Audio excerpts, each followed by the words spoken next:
In this demonstration, we will use Linux to do a simple logical analysis on an image that we've been given.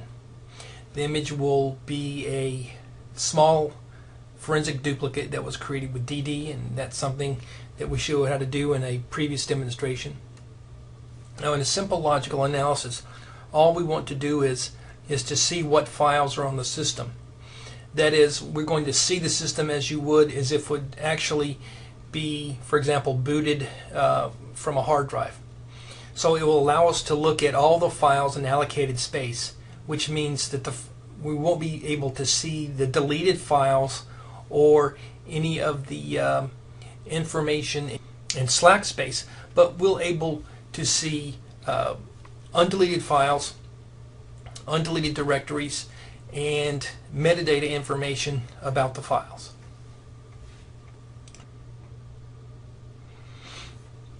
So we're doing all of this from Ubuntu. We don't have a graphical user interface. This is Ubuntu server. We're going to be using GNU utilities to do everything that we need to do a simple logical analysis of an image. We've been given an image called myfile.dd. There it is right there. If we want to see information regarding the file size, we can see it's a little over 5 megabytes. And we see the creation date. And obviously, if we want to do a hash on this file, and remember, we want to save all this information, so we can run the script command to save all this information, or we can write it out using redirection to a file. But we also want to do the create a hash of this file, so we can do that using the SHA-512 or the SHA-1 sum. So let's go ahead and use OpenSSL and digest and SHA-512 on myfile.dd. And if we want to output that to a file, we can do this, dd.sha512. And if we want to take a look at that file, we can see the contents of it are the SHA-512 hash of myfile.dd. We want to keep that for our report.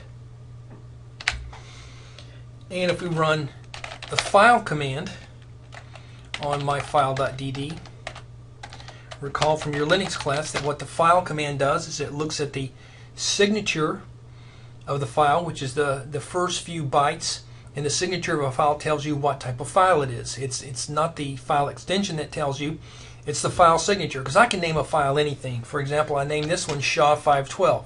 Well, there's no application to open a SHA-512 file. So it really doesn't matter what your extension is, the actual file type is determined by the file signature. And if you want to go in very quickly and look at the file signature on this, we can use the hex viewer XXD and pipe that to less. And you can see this first part in here, most of it in hex, some of it is in ASCII, so we can read it. So what the file command does is it goes in and reads the first part of this file, called the file signature, and it will report on what type of file it is. Let's clear that. Let's run my file on myfile.dd, and we'll redirect that to file, myfile.dd.file. And the only thing I'm doing here is appending the name of the command to the name of the file, so I know what the contents are. And then we can look at the file command, excuse me, the file, and you can see that it's a x86 boot sector. It was, if we know anything about Linux, we know that this is a DOS file system that was created with MKFS, which is a Linux command line utility to create file systems. It tells you the code offset. The OEM ID is the standard for this. If you don't indicate anything otherwise, is MK-DOS-FS. Number of sectors and clusters, number of root entries, and it's a FAT12, a 12-bit file system. So each file is addressed with 12 bits, which is what we saw in a previous discussion of the FAT file system. So that information will help us in mounting this file system. And actually there's a much easier way to do it. Recall that there's a command called mount. And in order for an operating system to begin to read a file system, it needs to be mounted. That is, its address space needs to be read into the kernel, and that's what the mount command does. If we take a look at the manual page for mount, we see that the mount command mounts a file system, and this gives you some of the parameters that you can use, some of the flags. And I'll show you an example of how we're going to do this. But if you need any more specific information about mount, you can go in here for help. Always try to use the man page, because under Linux you'll always have a man page. So let's get out of this. And let's go ahead and we'll mount that file system. Now we're going to need a directory on which to mount it. So let's make a directory called evidence. So we have our directory, and now we need to use sudo because we need to run this as root. We want to run mount, and now we have to indicate the type of file system we're going to mount. Use a /-t to indicate the type. And an easy way to do this is to type auto. And this won't always work, but what that does is it allows the mount command to go out and read the file signature and to determine itself what type of file system it is. But there's other ways of doing this with the different file systems, and you can go in here and specifically, for example, say vfat or whatever, and you can look at that under the man page, but we're just going to type auto. And now we need to give one more set of options, and there's two options. If you're mounting an actual device, you're not going to need this flag. However, when we're trying to mount a file that has a file system on it, we need to indicate that we need to connect this to a loopback device. And so we always have to put -o space loop. And so what that does is it allows the operating system to mount that file system onto a directory, the directory which we just created called evidence. We need to add one more thing. The other important thing is we need to make this so that it's read-only, because we only want to be able to go in and read the contents of the file system, but we don't want to be able to change it. And we can indicate so by saying RO, read-only. And now when we mount this, even if we tried, we cannot write anything to the directories or the files or change the files in any way whatsoever because of that read-only parameter there. Now we can indicate the name of the file that we want to mount and the mount point, which will be evidence. It doesn't have to be called evidence, it can be named anything you want. We hit enter, and now when we type mount, in fact, yes, type mount greater than myfile.db.mount, save that information. Now we can go back and take a look at this file with less. Notice at the bottom here it says that home PC evidence is mounted on dev loop 0. So on a loopback address, and notice while a lot of these mounted file systems say RW for read write all the way up here, notice at the bottom one says read only, so we're good. We've mounted that read only. Let's clear that. And now we can go to the mount point and we can type ls. And that does not very descriptive, so we can type ls-al. I'm going to do this in increasing order of information. So we see we have 3 files: homework.txt, nmap.sh processes. We also have a directory, notice over here the D, called My Files. If we want to go into My Files and take a look at this, we see My Files is a directory that contains 3 files: firewall.rules.sh, homework.sh, and sinflood.sh. Don't ask me what that is. And another directory called Stuff. And finally we can go down to Stuff, and we can see that there's 2 files in Stuff right here. 2 looks like 2 public keys of mine, and these are files. Okay, so obviously if you've got a regular hard drive, there's going to be tens of thousands or more files on the hard drive, so that's going to be a very slow process of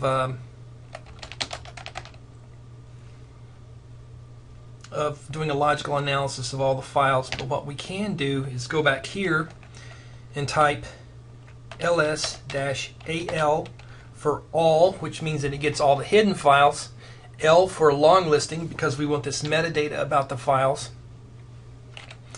and R, which means recursive, so it's going to go into each of the subdirectories under evidence and do an ls-al on all of the files in those subdirectories. Let's put the contents of this out to a file with the extension ls. Let's take a look at that. Less, and oh, you know what I didn't do? Let's see, I screwed up. That's good that I did that, because now it shows you that what I should have done is, and what I meant to do was this there, because what I did was I grabbed everything in my home directory and all the subdirectories, and I didn't want to do that. myfile.dd.ls. Oops, and we want to redirect that out to that file, myfile.dd.ls, and that should be much quicker. Now we can look at that file, and it shows a nice little display of all the files and all the directories and the files in the directories. So we have the evidence directory, and it shows you the files, the file sizes, as well as the last modification date and time. Then we've got the My Files, which is under evidence. You see the files here as well as the directory Stuff. And then you see finally under the Stuff directory you have this. So that gives you a very simple means of going through and doing a directory listing of everything on your image. So you can save that.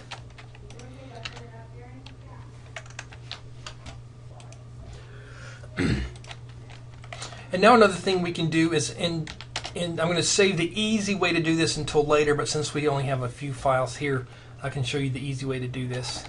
See right there in my home directory, let's go to evidence, My Files and Stuff.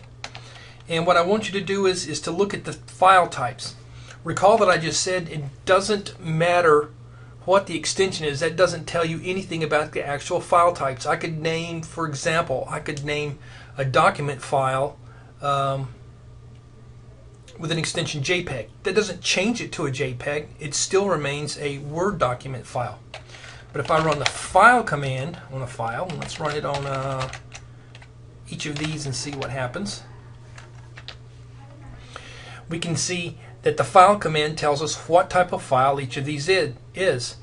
.ask is a PGP public key block, and .gpg is a GPG key public ring. It's not actually a public ring, it's an actual public key. Now if we want to take a look at the contents of, for example, this file, we'll see that it is a public key block. And we could go in and take a look at all the other files in the same fashion. Let's take a look at both of the .sh files, and we see that both of these start out with shebang bin sh, which means these are shell scripts. One is to create a firewall, and the other is to ping a particular IP address every second and report the results. So if you have 10,000 files or 100,000 files, that's going to be a very long process of going through and running file on each of the directories. So in a subsequent demonstration, I will show you how to go through and enumerate all the files and to run various commands on them. One last thing I wanted to show you was something called the stat command, because we have very limited metadata information about each of the files here. We do have the owner information, but the reason this is showing root is because it's mounted as root. And we see that we have the access permissions over here, the access control permissions for each of the files, the file sizes, and so on. We also have the last modification date. However, there's actually 3 modification dates and sometimes 4 associated with files. And that includes the last modified, the last accessed, and the last created or changed date, depending upon what file system you're working with. There's also a deleted date in the NTFS file system, which we'll get to in another class. But if we run stat on, let's say, homework.txt, this gives us a lot more information about our file.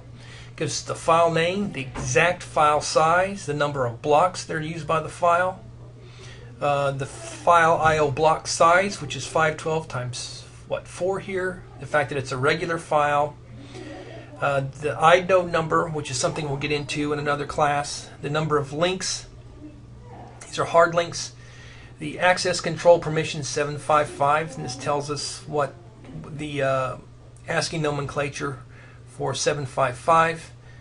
This says the user ID and the group ID, something again we'll go to in another class, but if you've had Linux you understand. This says it's owned by root and the group ID by root, but that's because this has been mounted as root. And then it gives you the last access time, the modified time, and the change time. Notice this -0400 means that this is an offset from Universal Coordinated Time, UTC, and so that really tells you the time zone in which the file was created, actually the current system. So if you want more detailed information about the file, you can always run the stat command on each file. So that ends this demonstration. That gives you a quick and dirty example of how to do a simple logical analysis, how to enumerate the files, how to get file information, how to mount the file system, and finally what we need to do is, and I'm going to make a mistake on purpose here just to show you what might happen. If you want to unmount, somebody tell me why this isn't going to work. If you try to do this here, it says the device is busy. Well, if you look to see what's happening is that we're still in evidence, so we can't unmount it. So we can go up here and go outside of the parent of evidence and then type sudo umount evidence. It's unmounted. And now if we type mount, we can see it's no longer mounted. Let's go back and just to make sure that we haven't changed anything on that evidence that's critical, let's go back and run OpenSSL digest SHA-512 on myfile.dd, and let's append that to myfile.dd.sha512, and let's go back and look at that file. Let me clear this. I hope I'm not going too fast. To me, I'm going very slowly. And I know to some students I go too quickly, and hopefully that's not the case here. But remember, you can pause this video and rerun it at any time. So let's go back and take a look at that. Notice here the first time we ran it and the second time we ran it, it matched. And that's key, that we haven't changed the evidence.